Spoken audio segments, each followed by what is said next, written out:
14 graus e meio é a temperatura. Vamos falar com mais um dos palestrantes, ele que acabou de sair do palco. Peguei assim uma palhinha do Carlos Busch, ele que é lajadense, gente, mas nós estamos falando com ele aqui, né, nessa prévia da nossa entrevista.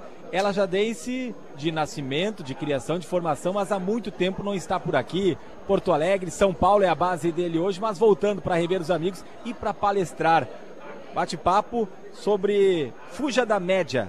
Vendas por diferenciação. Carlos Busch é um dos maiores nomes em vendas e diferenciação da América Latina, tem mais de 30 anos de experiência em multinacionais de tecnologia, reconhecido também como um pensador estratégico nas relações de mercado. Bem-vindo à programação da Rádio Independente, Carlos. Vamos falar um pouquinho dessa tua ligação com o Lajado, desse teu retorno para cá, antes de entrarmos direto no papo aí da palestra e um pouco mais da tua história também. Boa tarde. Perfeito, boa tarde. Em primeiro lugar, um prazer estar aqui com vocês, com a audiência. Literalmente me sinto em casa, né? E é muito bom estar aqui. Parabéns aí ao CDL pelo evento, vocês aí pela cobertura, de levar não só para quem está aqui presente, mas para quem também está na sua casa, no seu trabalho, poder participar um pouquinho aí do quanto a gente está tentando transformar o empresário e o comércio, de certa forma, aqui de Lajeado, né? Fala um pouquinho da tua história, ligação com o Lajeado e como é que foi parar em São Paulo. Eu sou o cara improvável, eu diria, né? Eu sou lajadense, né? Eu sou o menininho lá que procurava os ninhos da Rádio Independente na Páscoa, por tudo que é praça aqui. Mas bem, eu com 13 anos, enfim, fazia alguns trabalhos, como lavar caminhão e tal, para tentar conseguir algum dinheirinho ali para a família, né? Mas principalmente para mim, né? E aí com 14 anos eu comecei a trabalhar na FATES, eu fiquei lá até os 19 anos. Comecei no Xerox da universidade, que hoje é Univates, né? E a minha vida toda é aqui, né? A minha esposa é daqui, a minha família toda mora aqui, tanto a minha família como a família dela é daqui, né? Então, Lajeado é meio diferente, o pessoal fala aqui, como é que tu se sente voltando? Na verdade, por mais que eu saí há muito tempo daqui, Lajeado está sempre constante, né? Não teve um ano na minha vida que eu não tive pelo menos 4 vezes aqui no ano, então eu meio que acompanho as coisas aqui, né? Frequento os lugares que eu frequentava desde criança, assim, que eu gosto, então eu não tenho muita sensação que eu saí de Lajeado, eu tenho muita sensação talvez que eu abri um pouco a minha cabeça para ter um pouco mais de experiências de outros lugares, mas não de abdicar daqui, né? Então eu tenho um pouco dessa sensação. Eu me lembro que uma vez a ex-prefeita Carmen Regina, ela disse que ficou um tempo, passou férias, não sei o que, ela falava, quando eu volto para Lajeado eu passo no centro, já tem um prédio novo, tem alguma coisa nova. Claro que não vai ser a mesma coisa que é São Paulo, né? Exatamente. Nós não vamos comparar, mas Lajeado tem esse sentimento também de que muda de vez em quando. Eu que fico um tempo sem passar no centro, eu vou dar uma passada, puxa, mas eu não sabia que tinha essa loja. Hoje mesmo, eu passei por um lugar, não sabia que tinha essa loja aqui, que tinha aquele outro ali. Então a cidade vai, ao mesmo tempo que tu se sente acolhido, vai mudando, né? Vai, é uma cidade envolvendo. É uma cidade que gira, né? O comércio tem essa característica, né? O comércio ele não dá muita oportunidade para quem não performar, né? Então, de certa forma, Lajeado, ela oportuniza para muita gente ter os seus negócios e é isso que faz, o tempo inteiro está desenvolvendo, girando, né? E quem entende melhor isso acaba colhendo os melhores frutos e acaba tendo loja aí 20, 30, 40 anos no mesmo lugar. Mas a grande vantagem que a gente tem na sociedade hoje, eu acho que qualquer um de nós hoje consegue ter mais oportunidade para atingir os nossos objetivos do que antes, né? Então, Lajeado é uma grande plataforma, eu diria até, para a região sobre esse quesito também, né? Sabe que no nosso bate-papo fora do ar aqui, a gente estava fazendo um rescaldo, né? Trabalhou na ONU, jogou nos juniores do Lajadense, né? Isso aí. E daí, mundão afora, Porto Alegre, São Paulo, outros países também. Em que momento que entrou nessa área que hoje você está aqui, fuja da média a vendas por ser diferente, vamos resumir dessa maneira, aonde que entra, né, as palestras desse trabalho? É um momento bem recente isso, né? Na verdade, em 2021, eu me questionei um pouco, eu já vinha de 25 anos de liderança de grandes times, né, na América Latina. Então, empresas muito grandes, mais de 1.700 pessoas em times. Pode citar então, aí algumas delas. Microsoft, Oracle, Salesforce. Eu sempre fui vinculado a empresas de grandes performance em vendas e foi sempre um curioso. Então, eu estudei em 10 universidades no exterior, né? Estudei muito, me dediquei muito a tentar sempre fugir da média, como eu mesmo provoco nas palestras, né? E aí, de posse disso, em 2021, eu fui questionado por um mentor que eu chamo, que é o Simon Sinek, não sei se conhece, mas é um grande autor de livros global, né, um grande nome. E ele me questionou muito dizendo que se eu quisesse fazer a mesma diferença, eu era mais diferente ainda se eu pudesse atender o menor empresário, não só o grande. E aquilo me ficou ecoando na minha cabeça por alguns meses, até uma hora que eu entendi que talvez o conhecimento e a experiência de vida que eu tive versus a bagagem das transformações que eu passei, eu poderia me dar um diferencial também de agregar mais valor. E aí eu abri uma empresa de educação empresarial, né? Eu tenho uma escola de negócios em São Paulo, que eu recebo pessoas do Brasil inteiro para mostrar as melhores práticas. E palestra acaba sendo um canal da empresa de mostrar esse trabalho, né? Então eu acabo realizando a palestra muito mais como digamos, um efeito colateral do trabalho que eu me prestei a fazer, né?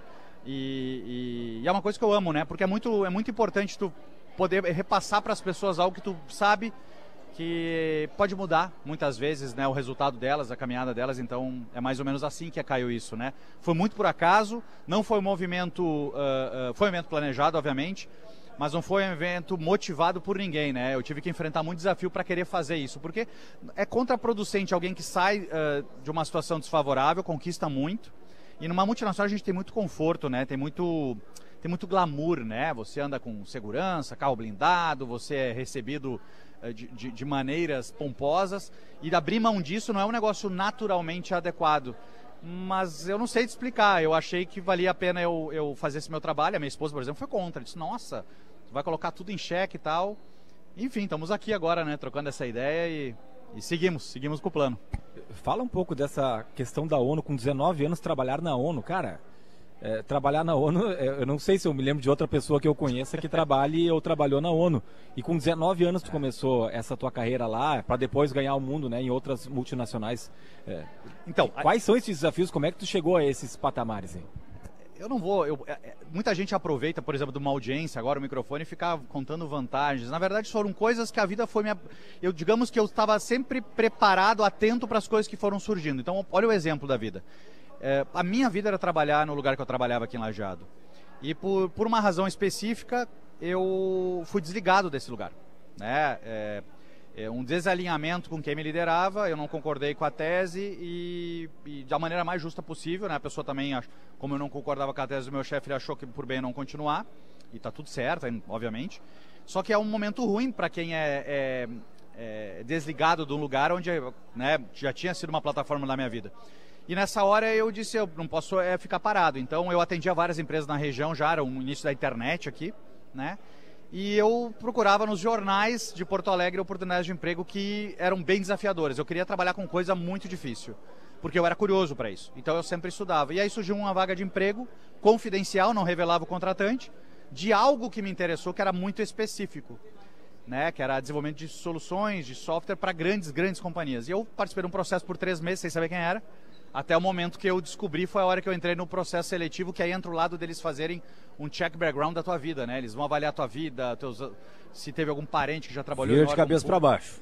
Vira de cabeça para baixo, até que numa sexta-feira me ligam e dizem, tu vai começar segunda-feira na ONU, no prédio tal, em Porto Alegre, e eu lembro até hoje, deu segunda-feira pegar o ônibus aqui de Lajeado, com mala, 6 da manhã, sem saber onde dormir, literalmente, e ir para lá. E ali, então muitas vezes história, a gente ser curioso, né? 3 meses sem saber com quem tu estava falando, não saber para onde é que tu ia, que história. É interessante, né? Mas é quem procura, né? Apostou, confiou e as portas e janelas que se abriram foi sem medo de ser feliz. E se a gente olhar, a vida é sempre assim, né? Muita gente às vezes terceiriza certas escolhas e obviamente que eu também tenho várias escolhas que eu não prestei atenção, várias vezes que talvez eu prestei errado, então não estou aqui dizendo que eu sou o exemplo. Mas se eu somar a minha vida, ela é um somatório de esforço e curiosidade, né? Não tem nada, eu não nasci com um dom especial, eu não ganhei na loteria, não tive uma oportunidade. Na verdade, se eu olhar minha carreira inteira, todas elas foram sempre um degrau. E é um pouco das escolhas que a gente vai fazendo, né? Então, é um pouco do que eu tento fazer com as palestras para o empresário, é tentar desafiar ele a entender o que mais está dentro dele. Do jeito que eu falo, parece aquele papo de coach de internet, né? Não tem nada a ver, eu não sou nada romântico, eu sou muito pragmático. Mas o fato para mim é que eu sou o único responsável pela minha caminhada, seja ela boa, seja ela ruim, né? E eu acho que ter esse pragmatismo ajuda muito a gente, né? Porque como eu vim de uma família muito pobre, a gente é ensinado a ser vítima, né? Eu era vítima, né? Eu achava tudo difícil, eu achava um azarado. Por exemplo, quando eu comecei a trabalhar em São Paulo, eu optei por morar em Porto Alegre com a minha família.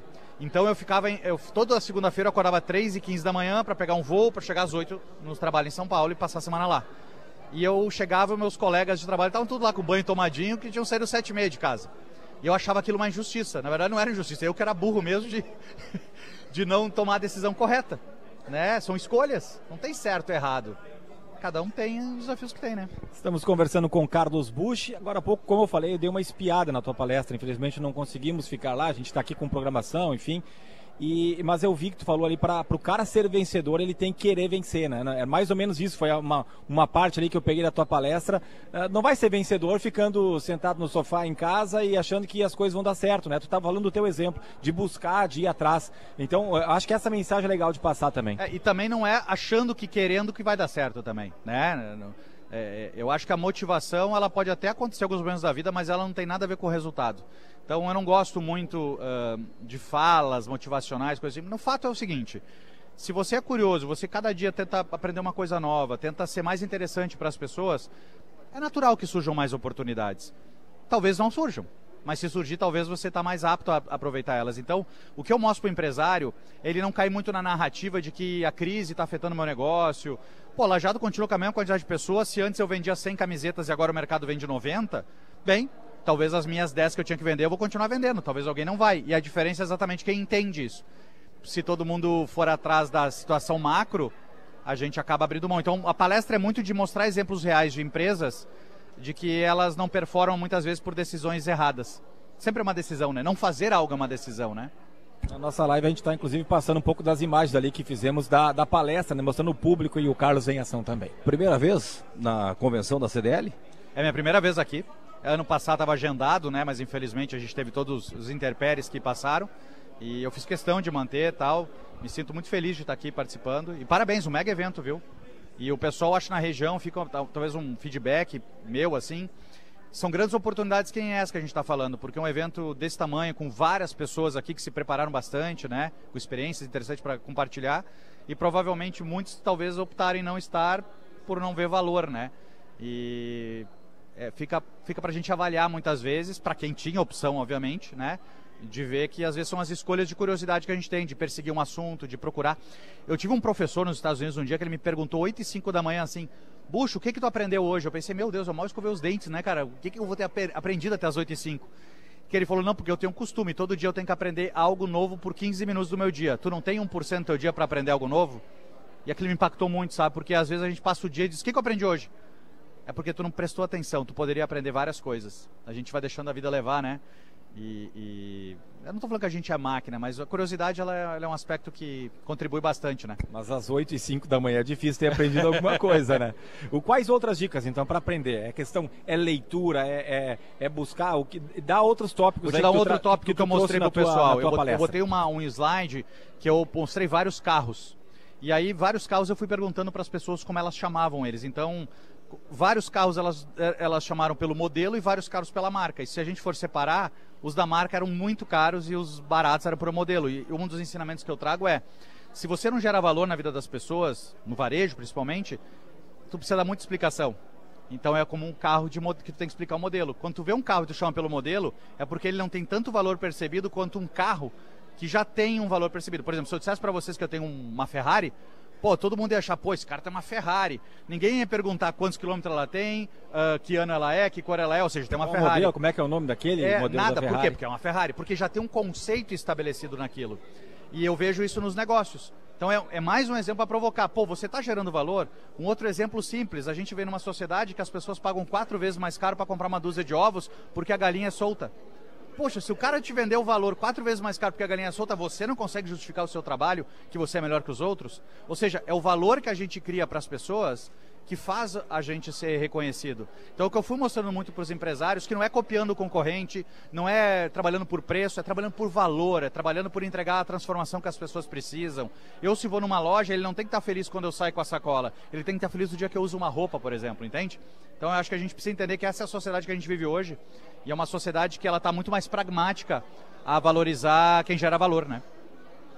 Carlos, nesse grande público de palestras, a percepção com as pessoas que você conhece, quais são os principais problemas que elas têm para entrar no caminho correto?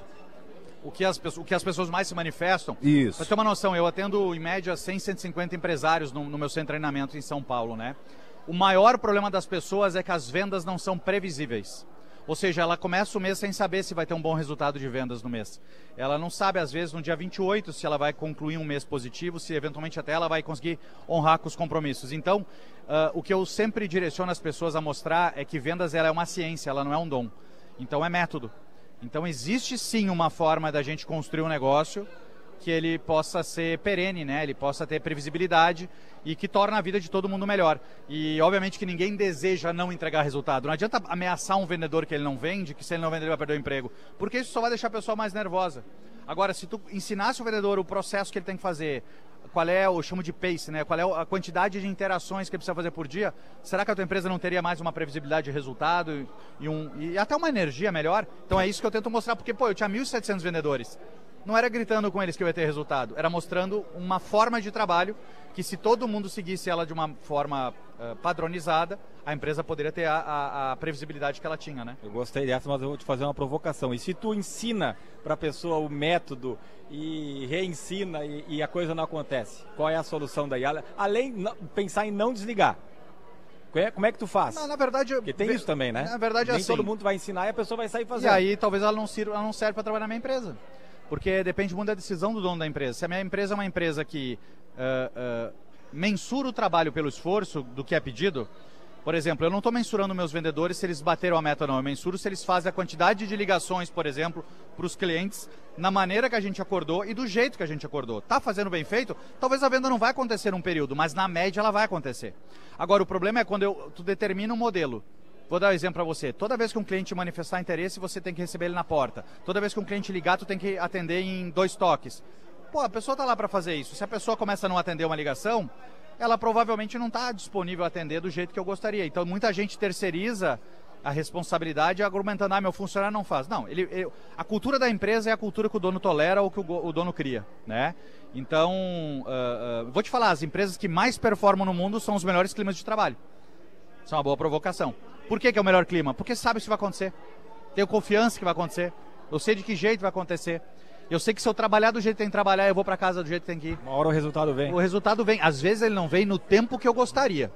Isso acontece. Mas na média ele vai vir. Então, para que eu fico batendo cabeça? Porque a maioria de nós, quem entrou no mundo de empreendedorismo, ou teve algum familiar que teve algum negócio e passou alguma instrução, ou se aventura. Olha essa estatística, a chance de alguém que tem uma empresa e não se preparou para ter empresa, dele quebrar a empresa é maior do que ele bater o carro. E a gente acha que vai bater o carro todo dia, né? Imagina, mas né, a tua empresa tem chance de quebrar todo dia, muito mais do que tu bater teu carro. Olha só. Pela estatística. Carlos, prazer te receber aqui, obrigado pelos ensinamentos aí. Bom, né, falar com o lajadense que hoje está se dando bem aí mundo afora, e legal também ter compartilhado não só com as pessoas aqui presentes, mas também com os nossos ouvintes e internautas. Grande prazer, foi meu, sucesso. Valeu, obrigado. Carlos Bush, aprendemos também, né, Ricardo Sandra? Sempre. Acho muito bacana de fazer os programas aqui, porque a gente fala com essas feras, que não é à toa, a CDL garimpa muito bem quem é que ela vai trazer aqui. Sem dúvida. E aí tu sempre tira muita coisa, né? Como ele falou, o que tu aprendeu hoje? Pô, eu aprendi muito já hoje aqui com cada um dos palestrantes, e o Carlos foi mais um deles. Carlos Bush, lajadense, que hoje mora em São Paulo, tem a vida lá, fundador da Bush CEO, ou e-company, né? Ele tem a palestra Fuja da Média, Vendas por Diferenciação, Microsoft, ONU, alguns dos lugares aí que ele já peregrinou, além da FATS, por exemplo, aqui em Lajeado. Para dar uma ideia, começa assim, mas essa de como ele chegou na ONU achei fantástica. Vai num anúncio de jornal sem saber para onde tu vai, cara, isso é uma lição pra gente, para quem está nos acompanhando.